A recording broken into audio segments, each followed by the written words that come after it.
네, 안녕하세요. 바이오의약품학 원 진행 중입니다. 바이오의약품의 안정화와 제형 챕터를 진행하고 있고요. 지난 시간에 이어서 두 번째 챕터를 진행하도록 하겠습니다.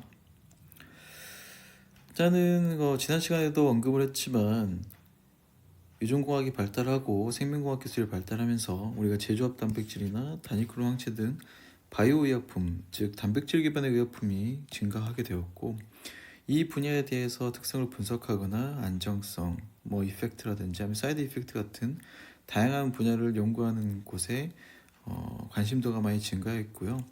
더군다나 이런 것들을 이제 의약품으로 실제로 사용하려고 하기 때문에 물론 효과도 중요하고 독성이나 이런 부작용도 중요하지만 결국에는 이 바이오약품을 잘 사용하기 위해서 반감기를 고려한 안정화를 해결하는 게 이 바이오약품의 가장 큰 숙제라고 우리가 한번 살펴봤었고, 지난 시간에는 이런 단백질의 안정성에 대해서 물리적 안정성, 화학적 안정성, 기타 여러 가지에 대해서 한번 같이 알아봤습니다.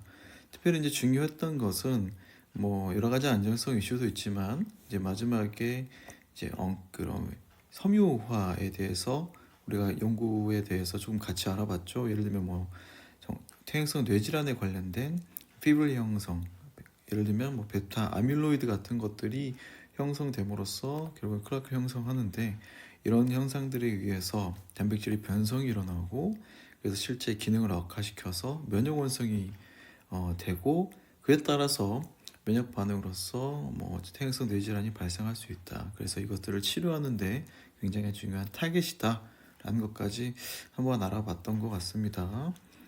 그래서 오늘은 이제 단백질 제형과 두 번째 바이오의약품의 제형과 첨가제에 대해서 같이 알아볼 거고요.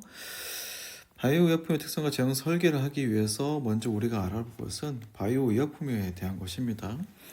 물론 다 아시겠지만 이제 바이오의약품이라는 것은 이제 살아있는 세포나 생명 시스템을 이용해서 만들어진 어떤 생물학적인 제재를 말하는 것이고, 우리가 이제 대표적으로는 기존에는 단백질하고 항체만 이야기했지만 그 외에도 단백질 이전의 단계인 펩타이드라든지 요즘에 이제 첨단 바이오 의약품이라고 분류하고 있는 것에서 한 꼭지로 담당하고 있는 백신이나 아니면 유전자 혹은 세포 치료 등 모든 것이 다 바이오 의약품이라고 했었고, 각각의 특징 중에서 우리가 알 수 있는 건 결국엔 구조였죠. 구조가 결국 기능과 연관이 됐었던 거기 때문에 이런 안정성 이슈를 우리가 함께 살펴봤던 것 같아요.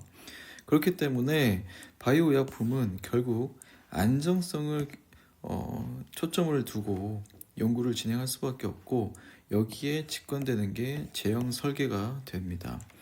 여러분들이 바이오 의약품 학에서 간단히 보고 넘어가겠지만 실제 아마 커리큘럼상 제재공학 같은 게 있을 거예요. 제재공학이라든지 아니면 약물 제제학이라든지 이런 것들을 과목을 이수함으로써 실제 제형화나 제재에 관련된 연구를 배우실 거라고 생각합니다.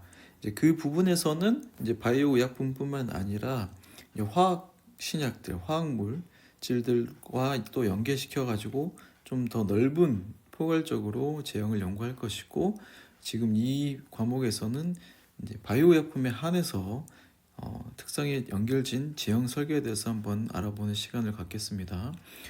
그래서 이제 바이오약품과 화학적 분자, 합성 신약하고 가장 큰 차이점을 몇 개 좀 알아보면, 대표적인 게 이제 보시면 아트로바스탄틴 같은 경우와 이제 트로스마브 같은 경우가 두 가지가 있는데, 기능은 화합성 신약 같은 예시들은 여기서 보여주는 거는 콜레스테롤 수치 낮춰준 대표적인 약이고, 오른쪽 약 같은 경우에는 죄송합니다.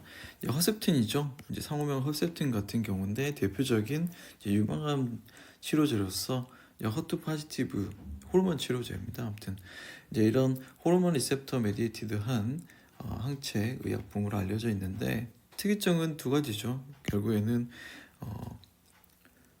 구조가 화학 분자는 단순하고 합성이 용이하고, 그렇기 때문에 누가 만들어도 일정한 구조를 갖고 있기 때문에 경구형 제형으로도 가능하다는 것이죠. 가장 중요한 건 합성 신약 같은 경우는 대부분 화학적으로 합성되기 때문에 그 스테빌리티가 굉장히 높다는 게 중요한 포인트인 것 같아요. 그와 반대로 바이오 의약품은 누가 만들어도 항상 세포, 그러니까 생물 제제를 기반으로 만들어지는 거기 때문에 다를 수밖에 없다고 말씀을 드렸고, 그렇기 때문에 주사제 중심일 수밖에 없고, 그러니까 효율 측면에서 봤을 때 말씀드리는 거죠. 그리고 안정성이 상대적으로 화학 분자보다는 굉장히 불안정하다. 그렇기 때문에 제형을 이루는 데 있어서도 두 가지 관점이 좀 차이가 있습니다. 아무래도 바이오 의약품은 불안정성이 크기 때문에 구조나 생물학적 활성을 보존하는 것이 우선순위입니다. 왜 그러겠어요? 구조가 결국 기능이고 결국 활성이기 때문이죠. 안정성하고 굉장히 직관적으로 연결되어 있다고 생각하시면 되고, 반면에 이제 화학 분자 같은 경우에는 구조적으로 안정하기 때문에 PK나 PD 같은 혹은 용해도 같은 것을 조절하는데 훨씬 더 초점을 맞춰서 제형 설계 때 고려한다는 것이 크게 차이점이고, 결국 가장 큰 키워드는 뭐냐면 이 스테빌리티, 안정성 때문이고, 이 관점에서 제형 설계 혹은 첨가제를 논할 수밖에 없다라고 생각하시면 되겠습니다. 뭐 약전에 명시되어 있지는 않지만 이제 신약이 합성 신약에서 바이오 신약까지 확장이 되면서 이제 식품안전처, 그러니까 식약처에서 가이드라인으로 약간 설정해 놓은 게 있어요. 그러니까 일반적인 바이오 약품의 제형의 조건은 총 5가지에 해당합니다.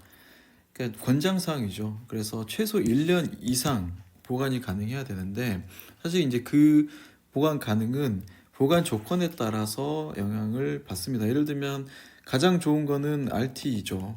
상온에서 보관이 가능해야 되지만 뒤에 나옵니다. 그렇지만 이제 실제 바이오 의약품들이 대부분 액상 제형이기 때문에 RT보다는 현재는 냉정이나 아니면 냉동 환경에서 훨씬 더 안정성을 논할 수밖에 없는 상황이긴 하죠. 그렇기 때문에 우리가 지난 시간에 동결 혹은 건조, 그러니까 이가 항상 같이 묶여서 동결 건조 이슈를 항상 고려해야 된다라고 말씀드렸던 것 같아요. 그죠?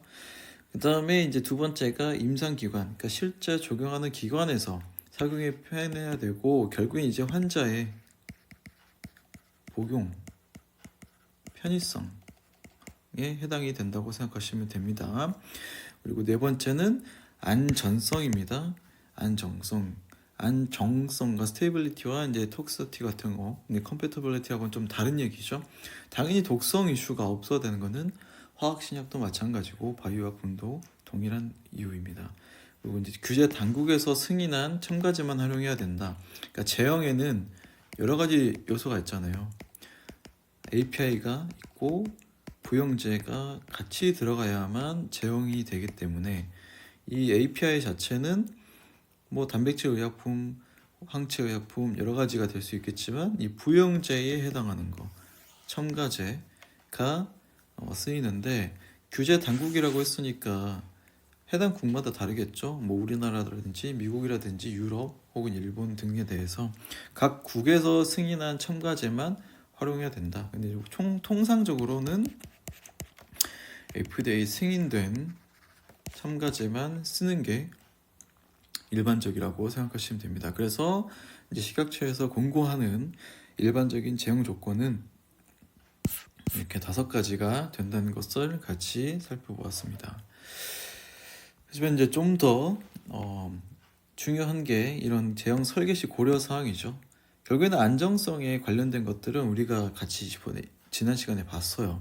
그래서 구조적인 측면에 관련된 것들이 있었었는데, 그때 이제 물리적 안정성과 화학적 안정성이었고, 물리적 안정성은 뭐 응집 혹은 뭐 침전, 뭐 피브릴 형성, 뭐 어그리게이션, 기타 등등 있었고, 뭐 시어 스트레스에 대한 것도 우리가 다 살펴봤었고, 화학적인 안정성은 분해됐을 때 하이드롤리시스 된다거나 아민기가 떨어져 나온다거나 아니면 옥시데이션이라든지 아니면 구조에 가장 영향을 많이 주는 다이설파이드 본드가 이제 떨어져서 구조를 형성한다든지 다시 제형 구조를 형성한다든지 이런 것 때문에 구조적인 안정성에 영향을 주는 파라미터를 고려해야 되고, 거기에다가 이제 추가적으로 해야 되는 것들이 이제 이 네 가지인데, 보면은 이제 생물학성 활성은 결국엔 기능이죠. 기능에 해당하는 거기 때문에 생물학적 활성을 유지할 수 있도록 항상 고려해야 되는데, 이제 기능이 변성이 되면, 이게 변성이 되면 기능이 바뀌고 온전한 기능을 못하게 되면 효능이 저하되는 것뿐만 아니라 가장 중요한 건 이제 면역 원성이죠. 제 역할을 못하는 단백질은 외부 물질로서 뭔가 원래 없어야 되는 물질로 인식이 되기 때문에 이제 면역 원성이 증가할 수 있다. 그래서 이런 것을 방지하기 위해서 항상 생물학적 완성을 고려해야 된다라는 것이고요. 똑같은 말입니다. 이제 면역 원성 자체가 고려 대상이고, 그다음에 이제 추가적으로 할 거는 이제 PK/PD 같은 동태이죠. 이게 생물 제제이지만 합성 신약도 마찬가지인 것처럼 우리가 PK나 PD 같은 양력화 약동학을 한번 봐야 됩니다. 그래서 어드맥 같은 것을 봐야 되고, 실제 어떻게 디스트리뷰션이 되는지, 어떤 부분에 얼마만큼의 농도로 효과를 보는지 등을 항상 같이 봐야 되고, 아마 이 부분에 대해서는 따로 챕터화해서 배울 수 있는 기회가 있을 것 같습니다. 그리고 마지막으로는 환자에 대한 편의성이죠. 그래서 투여를 어떻게 하는지, 혹은 얼마나 환자한테 수능도가 좋은지, 예를 들면 뭐 기타 편의성이나 아니면은 점도, 부피 같은 것, 아니면은 얼마나 자주 투여하는지에 대해서 항상 제형 설계가 되어야 합니다. 보통 이제 제형 유형은 일반적으로는 이제 투여 경로를 우리가 고려할 수밖에 없죠. 그래서 합성 신약 같은 경우는 구조적으로 안정하기 때문에 가장 많은 투여 방법이 경구 투여죠. 경구 투여는 환자 측면에서 너무 편하니까, 전문성이 없어도 먹기만 하면 되니까 가장 일반적인 투여 방법으로서 경구 투여가 될 수 있겠고요. 그 외에는 이제 주사죠. 주사를 이용한 투여인데, 근육 주사라든지 피하, 정맥, 복강내 주사가 이제 이렇게 가장 일반적인 주사를 이용한 투여 방법입니다. 그래서 보면은 옆에 그림에 따라서 대략적으로 알 수가 있지만, 이제 근육 주사는 피하 근육 주사 같은 경우에는 결국에는 혈관 내로 들어가게 하는 거예요. 이제 근육 안에다가 넣게 되면은 그 안에 혈관이 많이 존재하기 때문에 혈관을 타게 하는 거긴 하지만 이제 특별하게 어려움이 없죠. 혈관 내부로 직접 바늘을 넣는 게 아니기 때문에 어려움이 없지만, 그래도 이제 통증이 존재하고 환자가 직접 근육에다가 투여가 가능하다는 장점이 있고요. 피하 투여 같은 경우는 이제 적은 양, 로컬하게 되게 이렇게 넣고 나면 이렇게 볼록하게 튀어나오게 되거든요. 이런 식으로 피하 투여가 되는데, 그렇지만 적은 양의 약물을 투여할 때는 좋겠죠. 퍼져나가지 않으니까 잘. 그렇지만 이제 굉장히 고도의 기술을 필요로 한다는 거기 때문에 아마 환자 자가 투여는 쉽지 않다. 그리고 정맥내 투여 같은 경우에는 혈관 안으로 직접 넣기 때문에 바이오 어베일리비티가 굉장히 높겠죠. 거의 100%라고 이론적으로 계산이 되지만, 그래서 이제 전신 노출과 대량 투여가 가능하죠. 그렇지만 이제 혈액을 돌고 가기 때문에 빠르게 전 기관을 다 돌아요. 그래서 심장이라든지 주요 간이라든지 주요 기관을 돌기 때문에 독성이나 면역원성 같은 게 있으면 부작용이 굉장히 빠르죠. 그다음에 이제 복강내 주사 같은 경우에는 정맥 주사와는 빠르진 않지만 전신의 시스템에 돌리려고 생각했을 경우에는 복강내 주사를 하기도 합니다. 일반적으로 이제 마취를 빨리 시키려고 할 때는 복강내 주사를 해요. 그래서 마우스 같은 경우도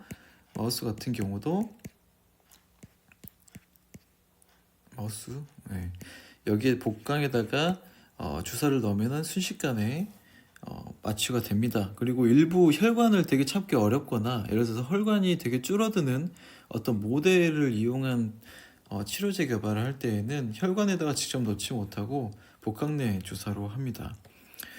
그래서 이렇게 5가지가 있는데, 특별히 보면은 약물 흡수속도에 관련된 부분은 혈관에 직접 넣는 게 가장 빠를 거고요. 근육에다 넣게 되면은 혈관을 타고 가니까, 그렇죠?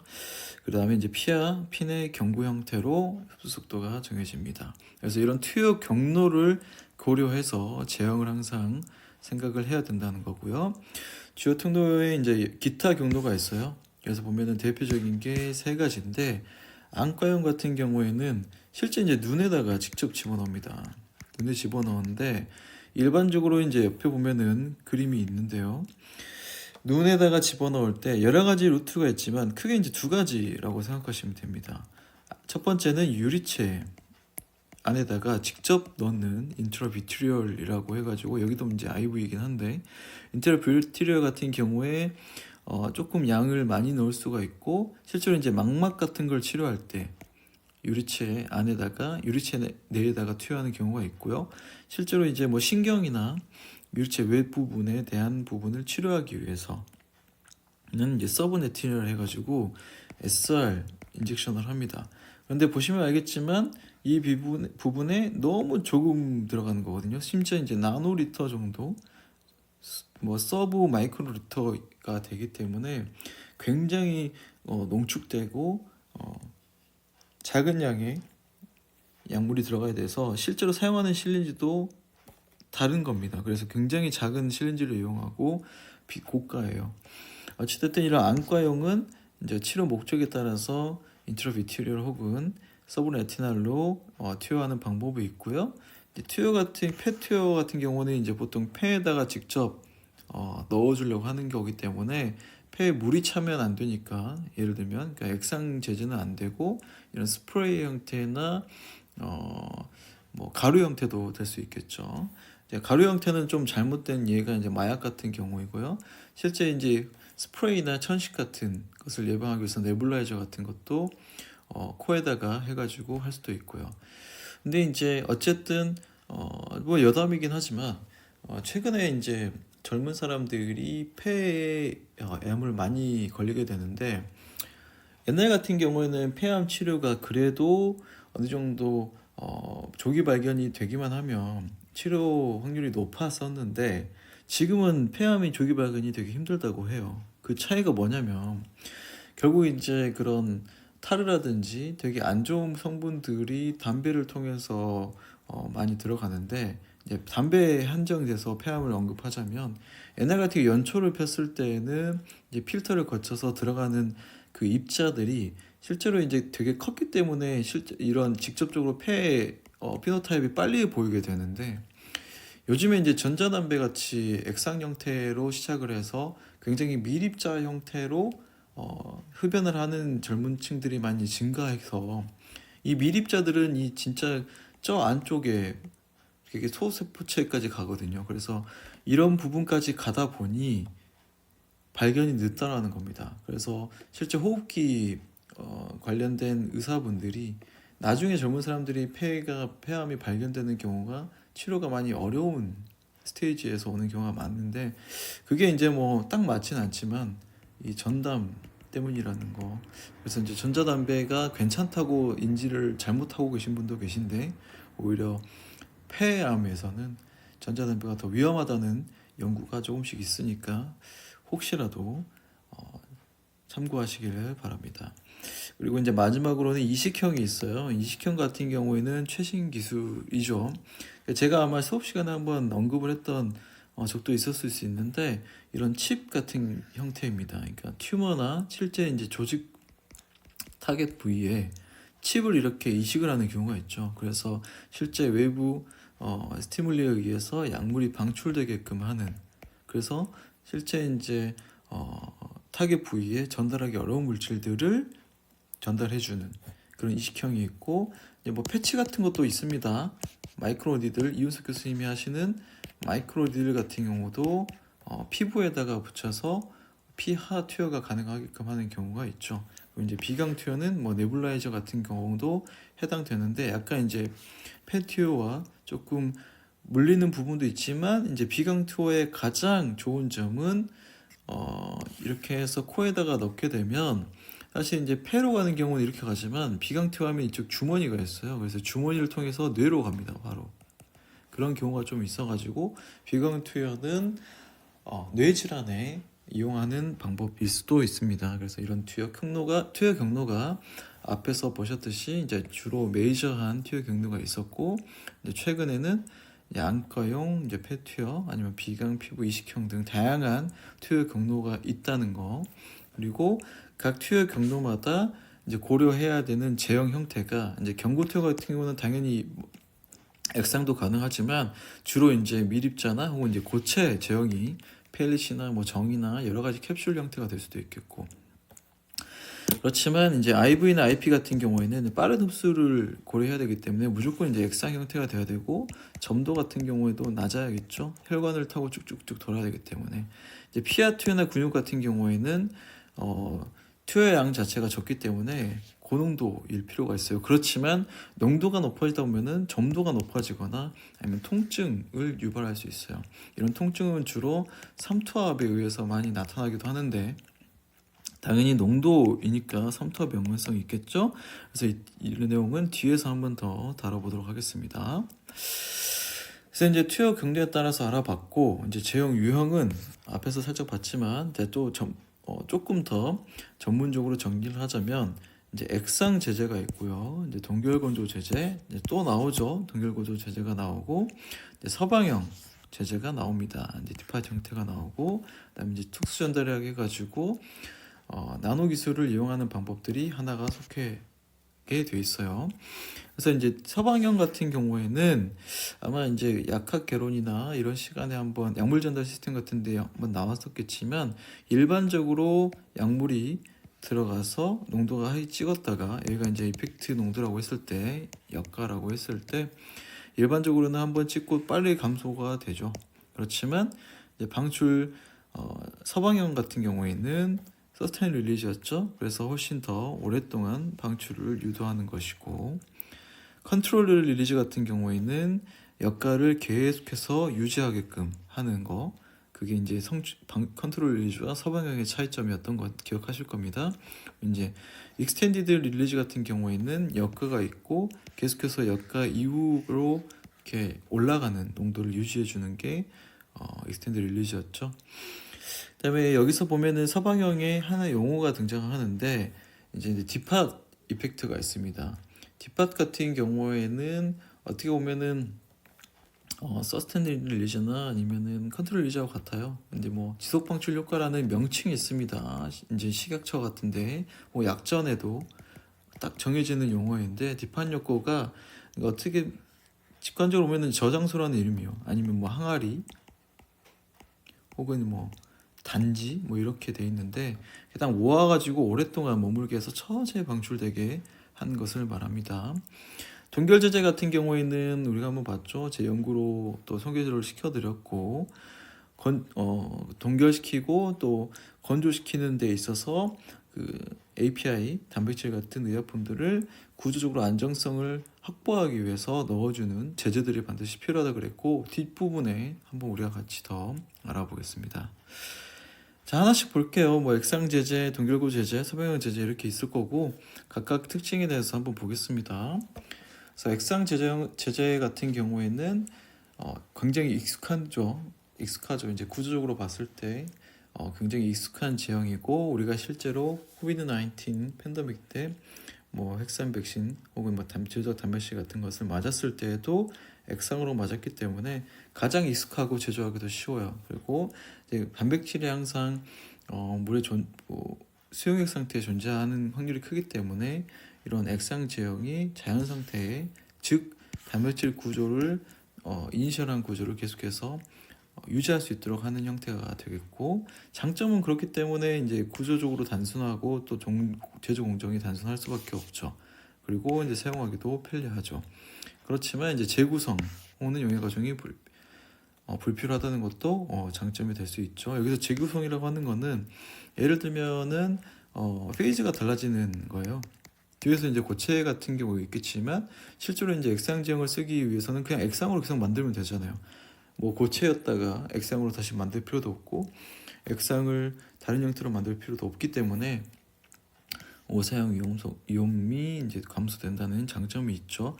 그렇지만 액상이기 때문에 이제 RT에서 안정성 이슈가 항상 존재한다라고 말씀을 드렸죠. 그래서 이제 화학적, 물리적 불안정성이 존재해서 뭐 구조적인 불안정성, 변성, 뭐 산화, 탈알미드와 뭐 기타 여러 가지 다이설파이드 본등이 끊어진다는 등 이런 게 있었고, RT에서 보관하기 어렵기 때문에 항상 냉장이나 냉동 보관이 필요해서 우리가 항상 백신 때 콜드체인 기술이 필요하다라고 엄청 이슈화 됐었던 적이 있습니다.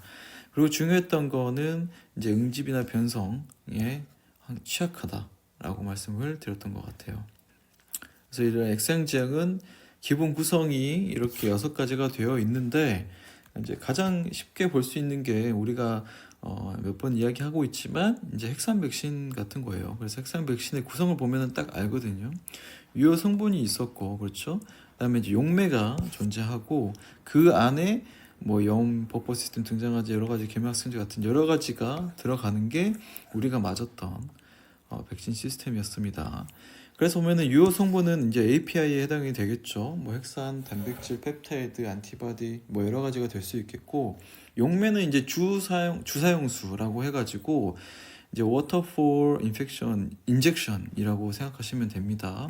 그래서 주사용 용액만 항상 사용을 해야 돼요. 그리고 이제 나머지 용액에 구성할 수 있는 것에 이제 pH를 유지할 수 있는 것들, 그다음에 이제 등장화, 곧 이제 삼투압에 관련된 것이고, 삼투압이 안 맞으면 당연히 통증하고 연관이 있고, 적혈구가 이제 삼투압에 따라서 영혈 현상이 일어나거나 여러 가지 현상이 일어날 수 있기 때문에 등장화제가 여기서 들어가는 거고요. 그다음에 이제 구조적으로 안정화를 도와주기 위해서 여러 가지 당이라든지 아미노산들이 첨가가 될 수 있고, 그 다음에 이제 계면활성제가 들어가는데 기억하신지 모르겠지만 고체와 액체, 그 다음에 기체와 액체 여러 가지 계면에서 발생할 수 있는 소수성 아미노산들의 노출에 따라서 구조적으로 변성이 일어날 수 있다. 그래서 이제 계면활성제가 필요하다라는 것을 한번 이야기했던 적이 있습니다. 그래서 여기서 사용하는 용매는 반드시 주사제에 해당하는 용매를 써야 된다고 했었고, 그 용매 조건은 약자는 이제 4가지가 존재하고요. 생리식염수, 뭐 관류용, 뭐 세척용, 주사용, 멸균식염수, 그다음에 정제수, 증류수가 있는데, 이제 식염수 같은 경우에는 소듐 클로라이드가 존재하는 겁니다. 그럴 때 이제 생리식염수라고 하는 것이고, 실제 생리식염수는 등장화제하고 성격이 비슷해요. 그러니까 우리 실제 용어가 피지올로지컬하게 굉장히 동등합니다. 그래서 우리 농도를 맞춰주는 게 아마 생리식염수가 의약품 계산 때 했었던 것 같기도 한데, 이런 소듐 클로라이드 농도를 0.9% 정도로 맞춰줬을 때 생리식염수가 될 수 있고요. 이제 증류수나 정제수 같은 경우에는 소듐 클로라이드가 없습니다. 이게 조금 차이점이 있고, 이제 정제수 같은 경우에는 이제 화학적으로 뭔가 처리를 해요. 반드시 필요한 게 이제 정제수 같은 경우인데, 정제수 같은 경우는 좀 특이한 게 이제 바이오 의약품에 관련된 것만 말씀을 드리면, 대표적인 게 효소를 좀 불활성 시키는 경우가 있습니다. 예를 들어서 우리가 핵산을 다루는 경우가 있죠.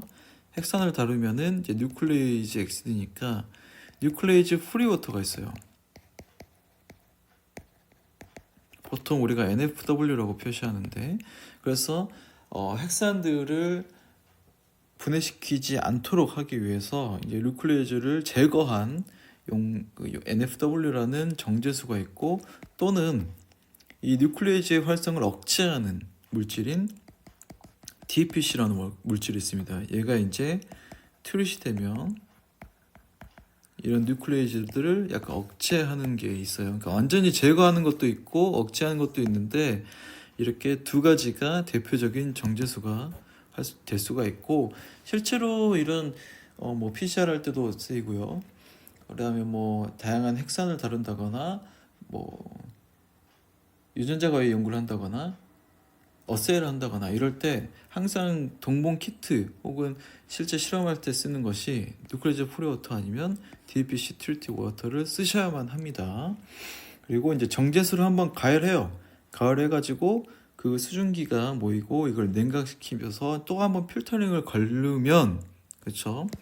정제수를 가열하고 냉각시켜서 필터하면 그게 뭐가 되냐면 증류수가 됩니다. 그래서 실제 실험실에서 증류수를 씁니다.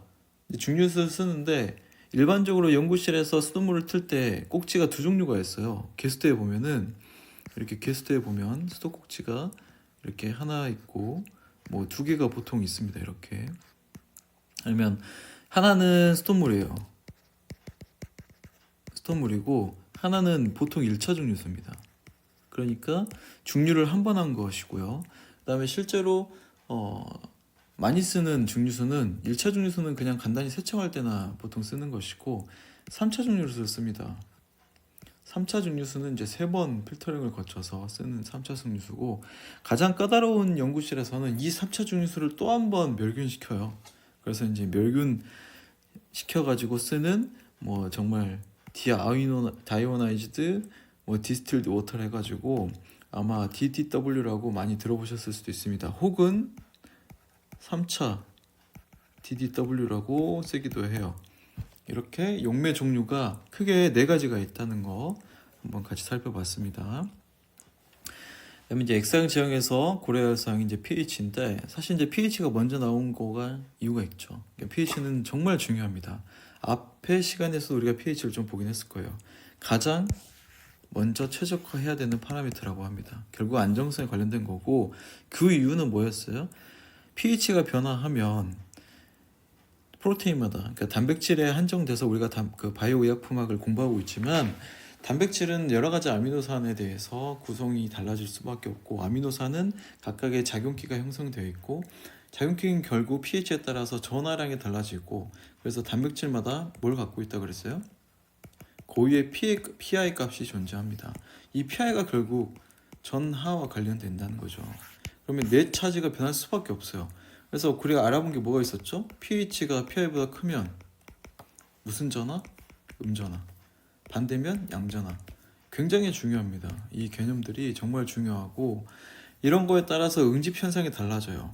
기억하실 줄은 모르겠지만 지난 시간에 마지막 문제의 답이 이런 PI에 관련된 거였습니다.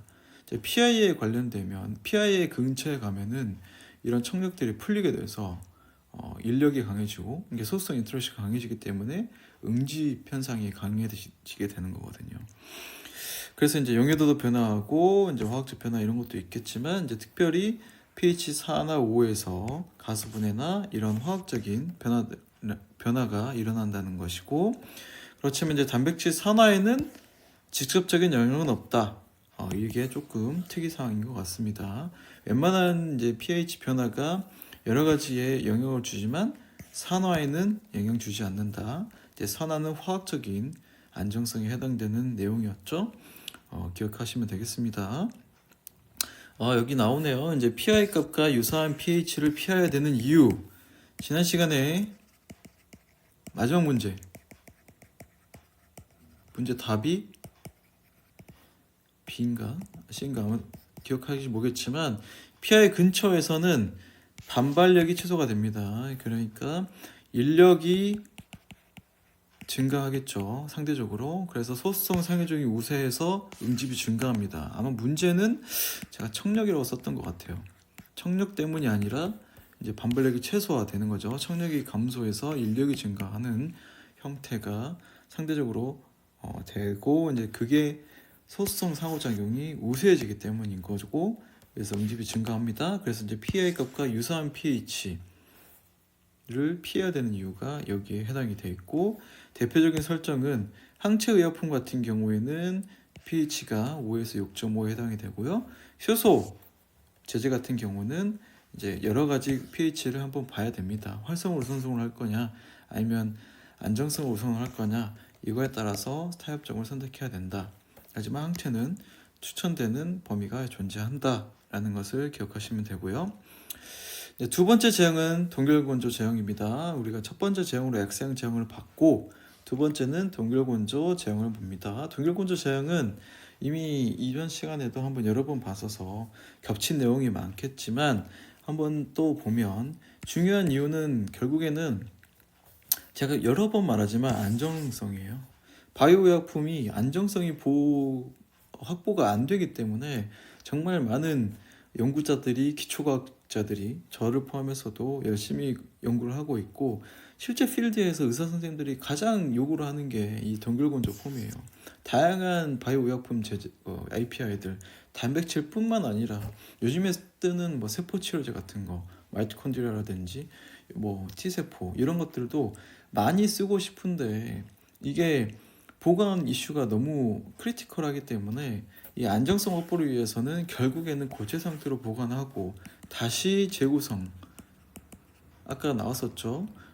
재구성 시킨다는 게 이제 리하이드레이션에 해당한다는 측면이고, 재수화죠. 재수화. 결국에는 사용 시에는 우리가 혈액에다 넣거나 뭐 스프레이 형태로 만다 여러 가지 할 때 다 물에다가 분산을 시켜야 되기 때문에, 이런 재구성 측면에서 다시 활성이 확보되는 것은 그 다음 문제이고, 그 다음에 이제 안정성 측면에서는 고체 상태가 굉장히 중요하다. 그렇죠? 이 이유가 액상에서 안정성이 보장이 안 되기 때문이죠.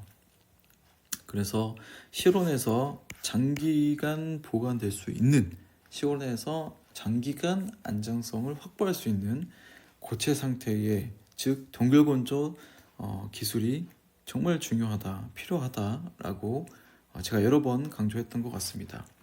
동결건조 기술만 사실 하나 빼도 한 1시간, 한 30분에서 1시간 정도 충분히 이야기를 할 수 있을 정도로 정말 파인하게 세분화되어 있는 정말 고도 기술이에요. 그래서 실제로 이제 우리 약대에서도 이제 공동 실험실 안에 동결건조 기기가 하나 있습니다. 그래서 동결건조 기기를 이용하면 정말 양질로 파우더 형태의 건조폼을 얻을 수가 있고, 이제 어쨌든 항상 필요한 원리가 있을 텐데, 여기서는 승화가 들어갑니다. 승화예요. 근데 승화 기술이 들어가고, 보시면 알겠지만 두 가지예요. 동결과 건조. 그러니까 냉동시킨 다음에 승화시켜서 건조하는 겁니다. 우리가 이제 삼중점을 기본적으로 알고 있죠. 물의 삼중점, 온도와 압력이 있고, 보통 이렇게 삼중점이 존재하는데, 뭐 고체와 액체와 기체가 존재하는데, 우리가 일반적으로는 상온에서는 이런 식으로 뭐 RT, 여기가 상온이라고, 뭐 일기압이겠죠. 일기압에서는 이 세 페이지를 거쳐간다고 한다면, 바로 승화를 시키려면 어떻게 해야 돼요? 이쪽을 거쳐가야겠죠. 그러려면은 압을 낮춰야 됩니다. 그래서 실제로 동결건조는 압력을 굉장히 낮춰요. 여기 보면 2차 때 감압 있죠. 또 진공이라는 말이 있죠. 그래서 실제로 이제 승화라는 게 고체에서 기체로 바로 가는 것을 말하는 것이죠. 그래서 이 과정을 거쳐서 빠르게 건조를 시키기 때문에 여러 페이지를 거쳐서 발생하는 그런 의약품의 변성과 분할을 최소화합니다. 그렇죠? 뒤에 저번에도 말씀드렸지만 결국에는 물이 문제거든요. 물에 의해서 변성이 되는 원리가 크게 두 가지라고 말씀드렸습니다. 하나는 물에 흡착이 돼요. 어떨 때? 물이 얼었을 때 부피도 커지죠. 결정이 형성되고, 그래서 그거의 데미지는 첫 번째는 그거 물에 의해서 단백질이 데미지를 입습니다. 그리고 두 번째는 이 물에서 이제 얼음으로 돼서 얼었을 때 그 고체의 표면에 흡착이 된다고 그랬죠. 그래서 단백질이 흡착이 됨으로써 또다시 새로운 구조가 형성이 되거나, 아니면은 구조적 안정성이 무너져서 두 가지 이유 때문에 안 좋다라고 제가 말씀을 드렸던 것 같아요. 그래서 이런 동결건조를 통해서 수분을 거의 완벽하게 다 날립니다. 99%까지 내리고, 이런 폼이 존재돼서 물론 이제 활성을 나중에 확인해야겠지만 안정성 측면에서는 오랫동안 보존이 가능합니다. 그래서 간단히 보면 크게 이제 세 가지예요. 세 가지. 그래서 동결 한번 먼저 하고, 그다음에 2차 두 번에 걸쳐서 건조를 합니다. 그래서 보시면 첫 번째로 굉장히 급속 냉동을 시킵니다. 이렇게 단기간에 냉동을 시켜서 먼저 얼려요. 그렇죠? 얼린 다음에 압을 떨어뜨립니다. 압을 떨어뜨리고, 실제 이제 압을 떨어뜨리면서 굉장히 오랫동안 날립니다. 오랫동안. 압을 떨어뜨려서 첫 번째로 먼저 승화를 시켜요. 1차적으로 승화시키고 이제 더 조금씩 온도를 올립니다. 올린 다음에 이때 이제 잔존 수분과 안정성을 확보하는 형태가 되고, 이제 그림으로 보시면 알겠지만 막 얼린 상태에서 남은 물을 날리고 나중에 벽에 붙거나 아니면 이제 API에 묻어있는 조그만 물질들을 마무리시키면서 2차 건조 때 다 날아갑니다. 대부분의 물은 실제 이제 1차 건조 때 승화 과정에서 다 날아간다고 보시면 되겠습니다. 그래서 이런 두 가지 절차의 건조에 의해서 되고, 실제로 이제 동결 건조는 3번에 걸쳐서 이루어진다. 그래서 빠르게 얼렸다가 오랫동안 첫 번째 승화시키고, 이 첫 번째 1차 승화 기간 때 대부분의 물은 날아가고, 마지막에는 어떻게 돼요? 온도를 높여준다는 거. 온도를 높이면서 물론 압은 여전히 내려갑니다. 그렇죠? 온도를 살살 높여주면서 잔존 물을 다 제거한다는 거 기억하시면 될 것 같습니다. 이제 세 번째는 동결건조 첨가제에 관련된 것이고요. 이제 첨가제는 어떤 특징이 있다고 그랬죠? 규제 당국에 대해서 승인한 것만 써야 된다. 하지만 대부분은 FDA 승인받은 첨가제가 해당이 될 것이다 라고 보시면 됩니다. 조금씩 봅시다. 결국에는 첨가제는 이제 부영제 안에 들어가는 거겠죠. 부영제가 여러 가지를 다룰 수 있지만 첨가제는 이제 부영제 안에 일정 되게 작은 클래스라고 생각하시면 되고, 변성 반지를 위해서 넣어주는 물질이라고 생각하시면 됩니다. 방금 말씀드렸죠. 동결 시도할 때 얼음 결정 표면에 흡착해서 변성이 가능하고, 또 여기에 여러 가지 당이나 계면활성제가 해당이 될 것이고, 대표적인 예가 이제 마니톨 같은 당인데, 얘들은 최적 증강제입니다. 그러니까 API가 사실 되게 작잖아요. 크기도 작고 해서 물에 대한 노출도가 엄청 크거든요. 그래서 이걸 체격을 등치를 키운다는 의미에서 이제 최적 증강제인데, 그래서 이제 어떻게 보면은 API를 이제 보호한다고 생각하시면 됩니다. 그래서 이제 이 안에 물을 조금 최소화시켜서 실제로 이제 건조할 때 단백질이 물에 의해서 데미지를 입는 걸 막는다고 생각하시면 되고, 이제 동결건조 보호제라는 명칭이 따로 있는데, 이제 대표적인 게 스크로즈나 이제 튜얼러스 같은 경우에는 이야기했었죠. 유리질화, 비트리피케이션을 통해서 단백질을 아예 얼려버린다는 개념으로 우리가 적용을 시킨다고 했었죠. 정말 많이 쓰는 물질이고, 그 다음에 이제 버퍼나 서프렉턴트 같은 경우에는 일반적으로 쓰는 것들입니다.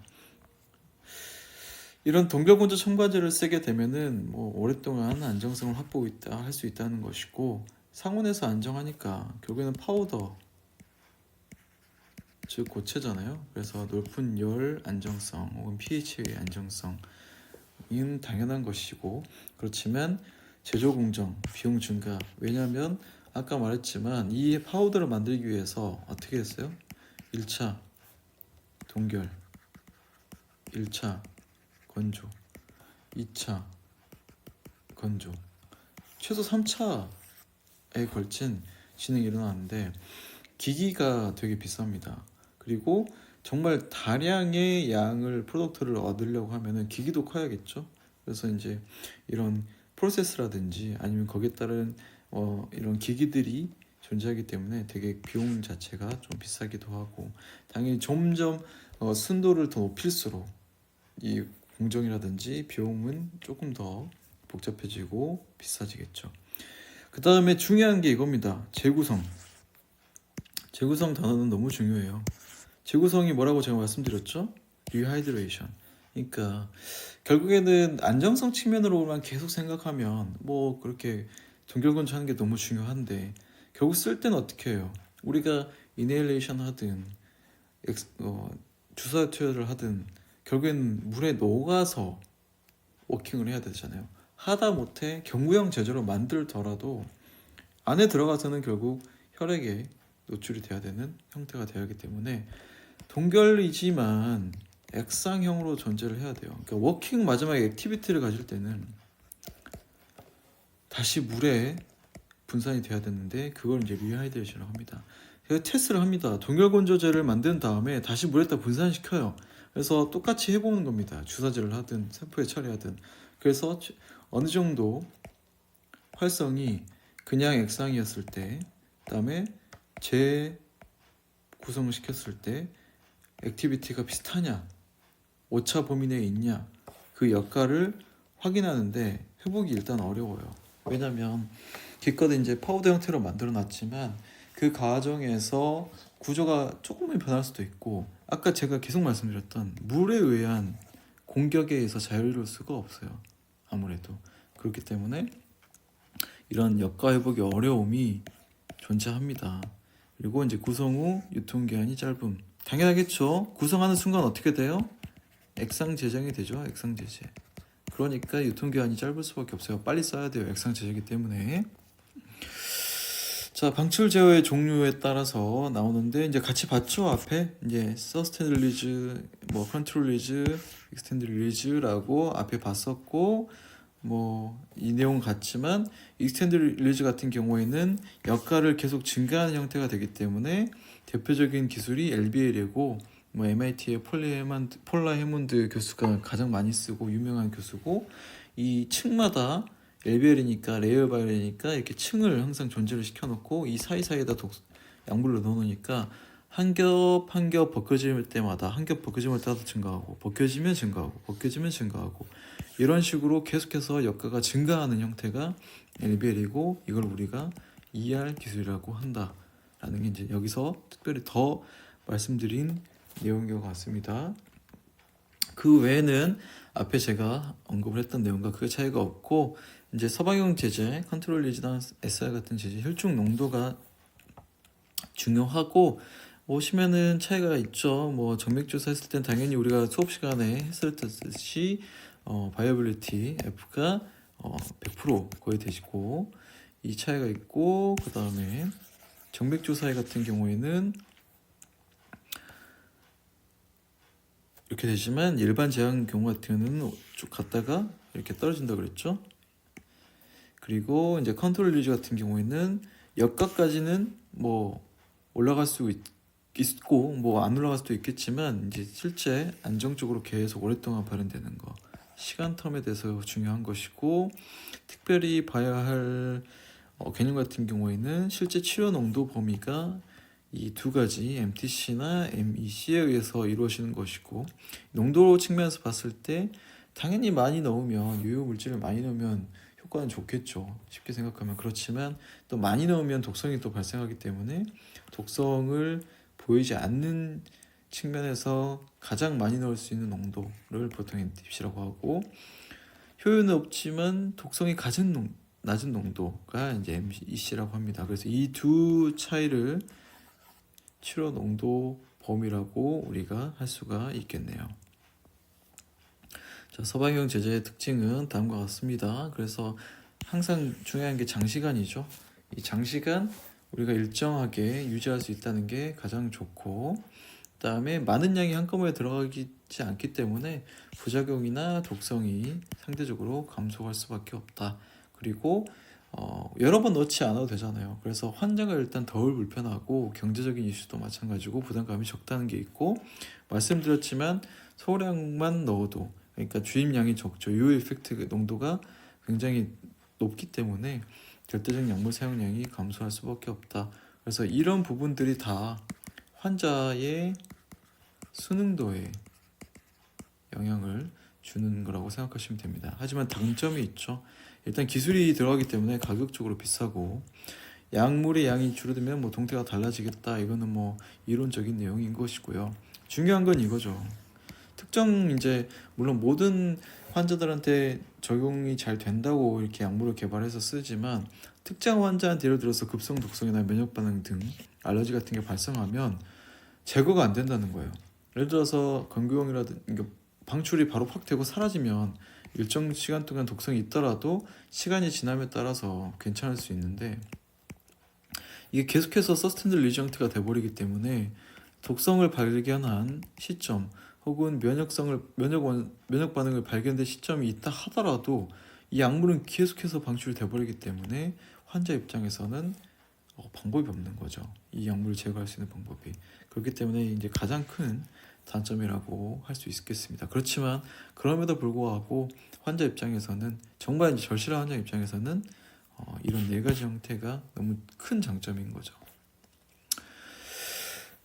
이제 특수 제형 중에 하나면서 이제 서방형 기술을 제가 가져왔는데 이제 제 연구이긴 합니다. 그래서 이런 구조체 연구를 제가 많이 한다고 평소에도 많이 말씀을 드리는데 이런 기공성에 해당하는 부분이 있고 이런 기공성 구조가 표면적을 달리할 수 있고 기공성이 달라서 이 내부에다가 API들을 집어넣게 되니까 실제로 약물들이 이 안에서 방출이 천천히 되고 더 이제 특수한 기술을 넣게 되면은 특정 pH에 따라서 약물 방출을 제어할 수 있는 이런 특수 제형이 될 수 있습니다.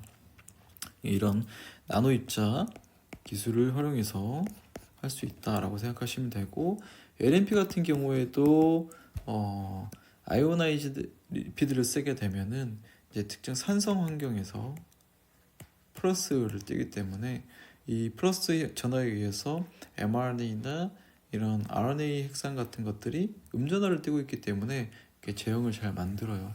그래서 이런 특수 제형에 들어가는 원리들이 화학적인 개념들이 많이 들어갑니다. 자, 이제 첨가제네요. 첨가제는 이제 말씀드렸지만 규제 당국에서 승인받은 것만 쓴다고 생각하시면 되고 결국엔 안정성 또 이제 추가적으로 안전성 그다음에 이제 물성 이런 것들을 개선하기 위해서 들어가는 것들이고 부용제의 일부다라고 생각하시면 되겠습니다. 농도 설정이 매우 중요하다. 그리고 첨가제 자체도 이런 독성이나 민용성이나 안정성 이슈가 없어야 한다라는 것입니다.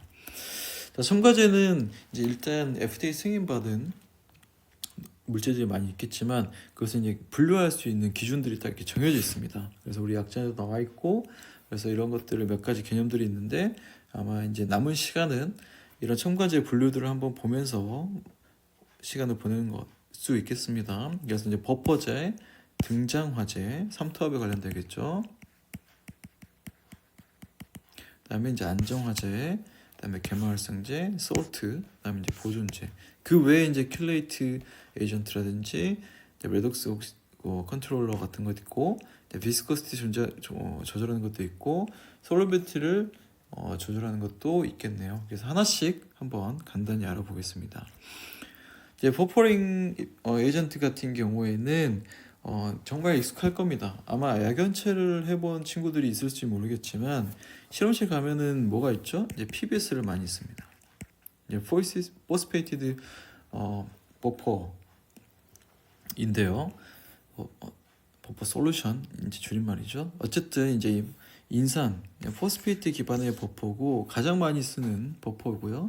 제한성이 좋고 생산적 합성도 좋습니다. 그리고 이제 범위도 일반적으로 이게 거의 중성에 가깝다고 생각하시면 되는데 제일 많이 쓰는 PBS 버퍼의 pH는 아마 이제 7.2 혹은 7.4를 많이 씁니다. 실험실에 가보면 이 두 가지를 가장 많이 쓰고 중성에 가깝기 때문에 쓴다고 생각하시면 돼요. 오히려 이제 증류수를 쓰면 안 되죠. 증류수는 pH가 5 정도 되거든요. 그렇기 때문에 중류수보다는 이 PBS를 많이 씁니다. 단점은 좀 있어요. 이제 이런 칼슘 같은 경우나 마그네슘 같은 아연 케타이온이 존재하면 침전이 발생할 수 있어서 이런 경우가 있기 때문에 PBS 중에 뭐가 있냐면 DPBS가 있어요. 디아이오나이즈. 이 말은 칼슘이나 제거 이걸 제거한 버퍼입니다. 그래서 이런 이슈가 고려돼서 이런 아이온들 다이밸런트 아이온들을 제거한 PBS도 있다. 아마 실험실에 있고 없으면 제 실험실로 오세요. 두 개 다 보여드릴게요. 그다음에 이제 히스티딘 버퍼라고 항체에서 주로 쓰는 게 있어요. 그래서 항체 제형의 70% 이상이 히스티딘 버퍼인데 그 이유는 뭐였죠? 앞에 pH도 말씀드렸겠지만 항체는 pH 조절할 때 5에서 6 앞에 하고 조금 다를 수도 있는데 아무튼 중요한 건 5에서 6 해당하는 pH가 꼭 적용이 돼야 되고, PBS는 이 레인지가 커버가 안 되잖아요. 그래서 이제 히스틴 버퍼가 가장 많이 쓰이는 겁니다. 그래서 뭐 인체 내에서도 존재하는 아미노산 같은 것도 해당이 되고요. 이제 그 다음으로는 이제 시트레이트나 아니면 아세테이트 버퍼입니다. 이제 시트레이트나 아세테이트 같은 경우에는 이렇게 산에서 출발한 거예요. 이제 사이트리크 엑시드 같은 경우 시트르산이죠. 아세테이트는 이제 아세틱 엑시드에서 유래한 건데 솔트 폼이잖아요. 어쨌든 이제 산으로 만든 버퍼라서 좀 산성도가 높습니다. 그래서 이런 특정 산성 구간에서 사용하려고 할 때 이런 두 가지 버퍼를 많이 사용하는데 실제로 많이 쓰진 않아요. 아세테이트 버퍼는 거의 사용하지 않고요. 이제 이 시트릭 버퍼 같은 경우는 조금 쓰는 경우가 있고, 이것보다 더 많이 쓰는 이제 버퍼가 있는데 이제 MES 버퍼라는 게 있습니다. MES 버퍼가 이제 약 5 정도 되는 버퍼인데 항체는 별로 쓰지 않고요. 실제 MES 버퍼는 핵산 웍을 할 때 뭐 하이브리데이션 연구를 한다거나 아니면 디텍션 연구를 한다거나 핵산을 다루는 연구를 할 때는 이 MES 버퍼를 많이 씁니다. 혹은 pH 5에서 뭔가 케미컬 리액션을 보내야만 할 때, 컨주게이션이라든지 이런 거 보내야만 할 때 이런 MES를 많이 쓰고, EDC 커플링 있어요. EDC NHS 커플링 같은 게 있는데 이제 이게 펩타이드 본드 같은 게 형성하는 거죠. NH2와 COH 두 개가 반응하면 펩타이드 본드 생기잖아요, 그죠? 이게 생긴다고 우리가 이론적으로 알고 있죠. 그러나 이 두 개 섞어지면 반응이 일어날까요? 절대 안 일어납니다. 에너지 배려가 굉장히 높거든요. 그래서 이 카르복실리기를 액티베이션 시켜주는 반응이 필요한데 그때 쓰는 반응들이 EDC와 NHS를 넣어주는 것이고, 이걸 이제 보통 MES 버퍼, 그러니까 예를 들어서 pH 5, 6에서 많이 보내거든요. 그래서 이때 이제 쓰는 버퍼 중에 하나가 MES 버퍼고, 이런 반응이 예를 들어서 핵산에서 보내야 된다. DNA 스트랜드가 있는데 끝에 NH를 붙여가지고 얘를 COH 여기도 붙여야 된다 라고 했을 때 이런 반응을 씁니다. 자, 두 번째는 이제 등장화제 3탑이라고 관련되고 했죠. 3탑은 굉장히 중요한 게 통증하고 연관되고 적혈구 손상이 있기 때문에 3탑 유지가 굉장히 중요하고, 당연히 많이 쓰는 게 염이죠. 솔트에 관련된 것이고, 소듐 클로라이드고, 우리가 그래서 생리식염수가 뭐라 그랬어요? 소듐 클로라이드가 들어가 있는데 0.9%라고 했죠. 그래서 이 3투압의 가장 직관적인 내용이고, 소듐 클로라이드를 많이 쓰고, 그 외에도 당류라든지 폴리올 같은 거 씁니다. 이제 폴리올 같은 경우에는 이제 폴리머랑 좀 헷갈리시면 안 되거든요. 이제 폴리머는 아니고 이제 하이드릭 알코올이에요. 보통 줄말이에요. 이게 이제 폴리올인데, 보통 이제 올 하면은 보통 우리가 유기화학에서 여러 번 배우셨겠지만 알코올류잖아요. 그렇죠? 그래서 이게 이제 보통은 3개 혹은 그 이상의 O를 갖는 거, 그러니까 OH 하이드록시 펑셔널 그룹을 갖는 거를 폴리올이라고 합니다. 이렇게 생각하시면, 알코올은 꼭 아니고요, 그렇죠? 그러니까 알코올류라고 생각할 수도 있지만 알코올류 포함하면서 이제 폴리머 개념이 조금 더 강하기 때문에 이 OH 3개 이상 갖고 있는 물질들을 폴리올이라고 합니다. 이제 대표적인 게 만니톨이라든지 글라이세롤 같은 거, 이런 것들이 이제 많이 존재하고요. 그래서 이제 3탑을 고려를 많이 해야 된다라는 게 이제 등장 화제에 해당한 겁니다. 그다음에 이제 안정화제 같은 경우고, 이제 당이 많이 쓰이네요. 여기도 마찬가지로 폴리올이 나오고, 많이 쓰는 게 이제 스크로즈나 트렐러스 같은 것들이 동결 건조 제형에도 많이 쓰이고, 액상 제형에서도 많이 쓰이고, 근데 산화가 되지 않기 때문에 화학적으로 안정하다는 거 앞에도 한번 나왔었죠. 만니톨은 폴리올 중에 하나죠. 글라이셀도 마찬가지고 소비톨도 마찬가지예요. 그래서 만니톨은 앞에서 벌크잉 에이전트로 쓴다고 했죠. 차적 증강제라고 쓰기도 했었고, 그 다음에 글리세린이나 소비톨 같은 경우에는 단백질의 용해도 증가에 기여를 한답니다. 그래서 이런 것들이 그 스테빌리티를 조절하는데 많이 쓰는 대표적인 예시들이고요. 그다음에 이제 당뿐만 아니라 폴리올이나 당뿐만 아니라 아미노산도 안정화제로 쓰는데 대표적인 게 알지닌, 글라이신이고 히스티딘은 이제 항체에 많이 쓴다고 그러잖아요. 항체 의약품에 앞에서 이야기했었죠. 5.5에서 6.5 제가 여러 가지가 나오네요. 내가 총회를 못 시켜서 너무 죄송합니다. 어쨌든 5.5, 6.5 혹은 5에서 6 이런 다 커버가 가능하고 항체 의약품에 많이 쓰는 버퍼고 버퍼에 이제 많이 쓰이는 물질이에요. 아미노산이긴 하지만 이제 알지닌 같은 경우에는 소수성 인터랙션을 억제하는데 그러니까 예를 들어서 PI에 근접한 pH를 쓰려고 했을 때 알지닌이 들어가면 어떻게 되겠어요? 이런 소수성 작용을 억제시켜서 응집을 감소하겠죠. 그렇죠? 그러니까 이런 것들은 중요한 하나의 툴이 될 수 있겠네요. 그래서 하나의 해결책이 될 수 있겠고 혹은 고농도 항체 제형에서 비스코시티를 감소시킬 수 있겠다. 그래서 뭐 예를 들어서 고농도로 써야 되는 튜어 제제, 뭐 IM이라든지 SC 제형 같은 경우에 알지닌이 조금 살짝 들어가면 어떻게 되겠어요? 비스코시티를 감소시켜서 효능을 높이는데 도움이 되겠죠. 충분히 응용을 시킬 수 있다는 거 기억하시면 좋겠습니다. 그다음에 이제 글라이신 같은 경우에는 버퍼 카패시티라든지 동결 건조제, 볼킹 에이전트 이런 것에 많이 쓰이고 특히 이제 사이토카인 제제에 선택적으로 쓰인다. 기억하시면 됩니다. 마지막으로 이제 고분자 같은 경우에는 팩이라고 불리는 PEG, 글라이콜 계열, 그다음에 이제 PVP, 피로리돈 계열을 쓰는데 사실은 이제 거의 어떻게 보면 물하고 같은 취급을 받아요.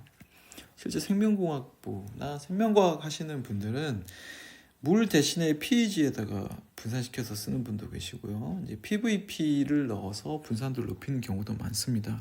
요게 이 두 물질은 가장 큰 게 분산도를 높여요. 분산도를 높인다는 거는 엔트로피적으로 굉장히 높다는 건데 어떤 물질이 응집이 되지 않게 응집이 돼 있으면 안 되잖아요. 콜로이드도 마찬가지지만 응집이 돼 있으면은 되게 마이너스가 되기 때문에 분산을 높인다는 거는 응집이 된다. 그러면 안정성이 낮다라는 거거든요.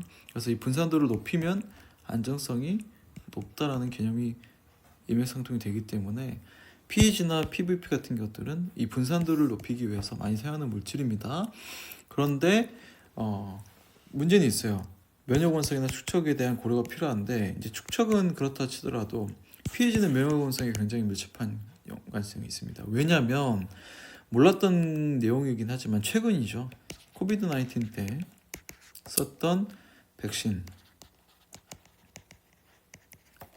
백신의 요소가 API 있고 전해질 있고 그렇죠? 뭐 부영제 같은 거 있었죠?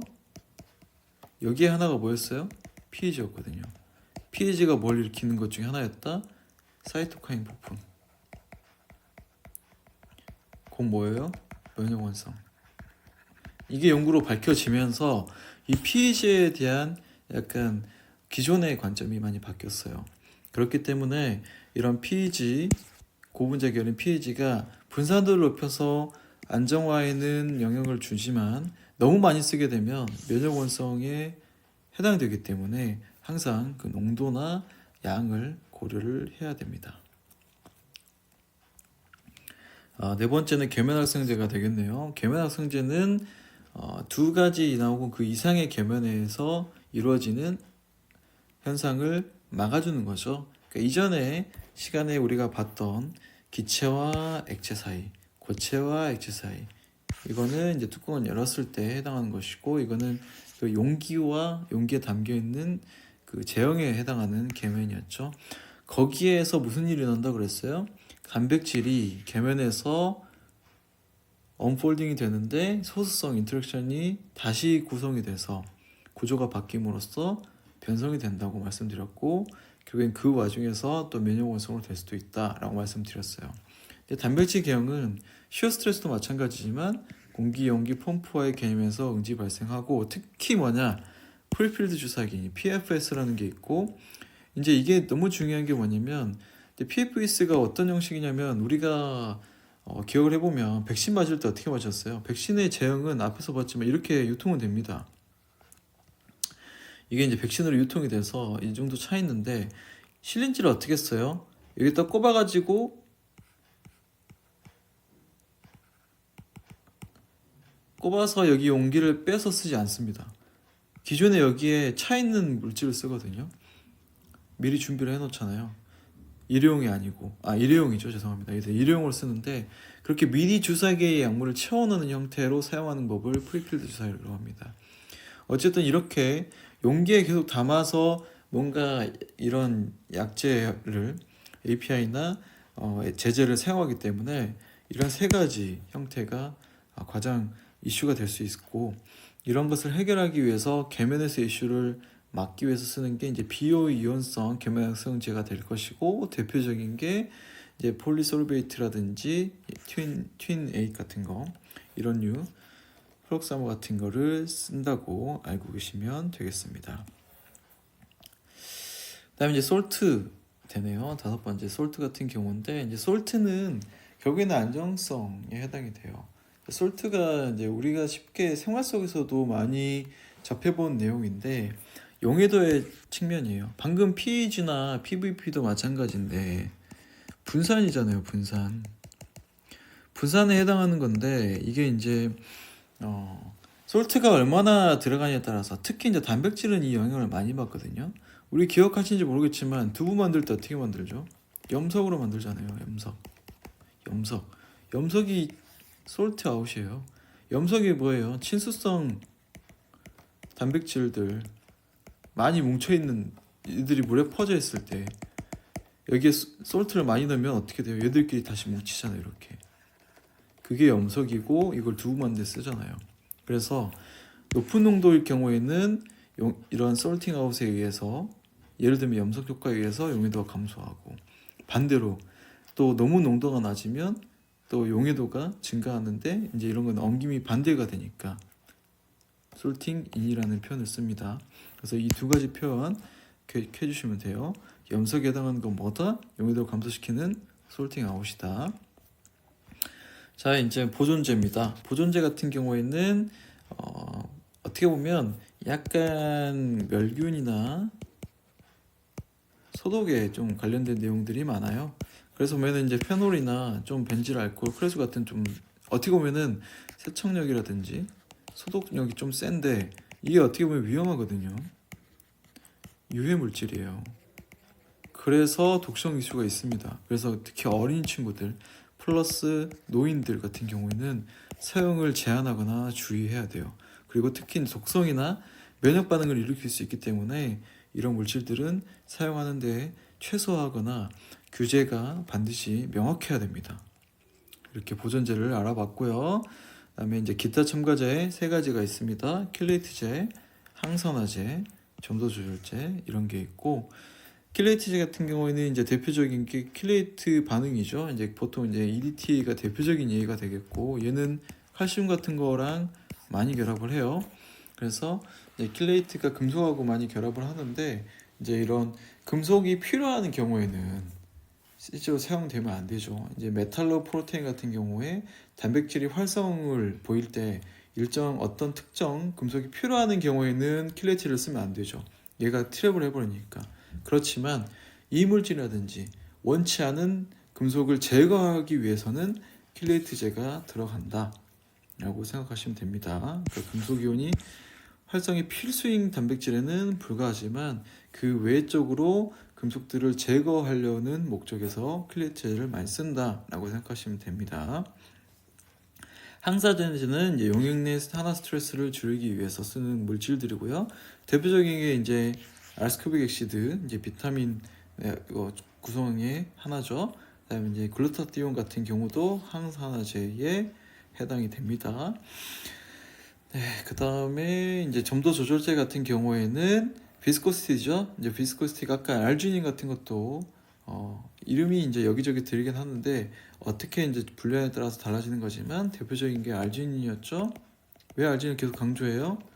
pH랑 pH가 비슷할 때 소수성 인터랙션을 억제해서 인력에 의해서 애들이 응집이 되는데, 이 응집을 막아줄 때 점도 때문인데 이때 알지닌 쓸 수도 있고, 혹은 IM이나 SC 같은 경우에 국소 투여할 때 고농도에 의해서 점도가 높아지는 현상을 막기 위해서 알지닌을 쓸 수도 있다. 제가 한 두세 번 이야기하는 것 같습니다. 그다음에 이제 마지막으로는 보관 용기와 막이 있어요. 여기서는 이제 뭐 FPFS 같은 경우는 제가 몇 번 이야기를 했고요. 그다음에 용기나 고무막이는 제일 중요한 게 뭐겠어요? 이 전 시간에 말했던 EL 등급 extractable이나 reachable 같은 경우에 불순물이죠. 쉽게 생각하면 불순물들의 제형이 안 나오도록 항상 조심해야 되고, 플러스 뭐예요? 이런 물질들에서 원치 않은 반응이 일어나는 경우가 있기 때문에 항상 주의해야 한다라는 것을 우리가 같이 알아봤습니다. 그래서 이제 처음에 등장했던 액상 제재를 다시 한번 보면 이제 우리가 되게 여러 가지 이야기를 많이 했어요. 이제 들어가는 게 당연히 API 빼고 지질에도 보면 여기 이제 PAG 같은 거 들어가는 거 보이시죠? 여기도 PAG 들어가요. 자세히 보시면 PAG 들어가고요. 전화질에도 보면은 소듐 클로라이드 들어가죠. 그렇죠? 그다음에 소듐 들어가고 아세틱 엑시드 왜 들어가는지 이제 잘 알겠죠. 당 들어가잖아요. 아미노산 들어가잖아요. 포스페이트 들어가잖아요. 이런 내용들이 왜 들어갔는지 다시 한번 배운 다음에 우리가 썼던 이 제형들을 다시 한번 보니까 조금 이제 눈에 들어오시나요? 그래서 다시 한번 우리가 봤습니다. 네, 예상 문제가 있습니다. 한번 같이 보겠어요. 제형에서 바이오의약품 제형에서 계면활성제를 사용하는 가장 적절한 이유가 뭐였죠? 너무 쉬운 문제죠. 네, 계면활성제를 사용한 이유는 용기에서 우리가 많이 쓴다고 했죠. 용기 차있을 때 두 가지, 리퀴드하고 기체 표면에서 일어나는 현상. 그 다음에 또 뭐였죠? 리퀴드하고 용기 고체에서 표면에서 일어나는 현상. 그래서 이 표면에서 뭐가 일어난다 그랬어요? 단백질이 어그리게이션 된다 그랬죠. 그러니까 답은 아실 겁니다. 네, 한 문제가 또 있네요. 자, 다음 문제 보면 고삼투압 제형을 피하는 이유. 자, 이걸 피하려면 뭐 써야 된다 그랬죠? 등장화제. 대표적인 게 뭐가 있었어요? 소듐 클로라이드. 생리식임수의 퍼센트는 뭐다? 등장화, 삼투압. 왜? 아프니까. 그쵸? 통증을 재발하기 위해서 한다고 했죠? 자, 네, 이렇게 해서 우리가 이번 시간 통해서 이제 제형에 대해서 알아봤습니다. 그래서 총 2시간에 걸쳐서 우리가 빠르게 알아봤어요. 그래서 각각에 대해서 하면 보통 한 4시간 정도 걸리는데 2시간으로 압축을 해서 바이오 의약품의 안정화 그리고 제형에 대해서 같이 알아봤습니다. 고맙습니다.